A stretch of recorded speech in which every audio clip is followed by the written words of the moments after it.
লাগবে আলুর চপ প্রতিদিনই ভাজা লাগে, প্রতিদিনই তুলি একটু করে, আর কি করব।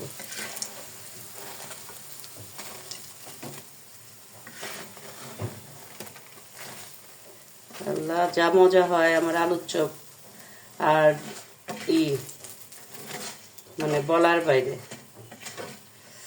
নিজের প্রশংসা নিজে করতে নাই, কিন্তু করি, প্রচুর টেস্ট হয়। প্রতিদিন বলি যে আজকে আর ভাজবো না, কারণ এত তেলের জিনিস খাওয়া ভালো না, কিন্তু এমন পরিস্থিতি যে সবাই পছন্দ করে আমার হাতেরটা। আমার আব্বাও খুব পছন্দ করে, আমার জন্য না হইলেও সবার জন্য আমাকে ভাজতে হয়, কিন্তু লাস্টে খাওয়া পরে আমারও। সবার জন্য ভাজতে যায়, দেখা যায় আমিও খাই প্রচুর। কি বলছিস? ডিম সিদ্ধ দে, ডিম চপ বানাবো। তো আল্লাহ হাফেজ, সবাই ভালো থাকেন।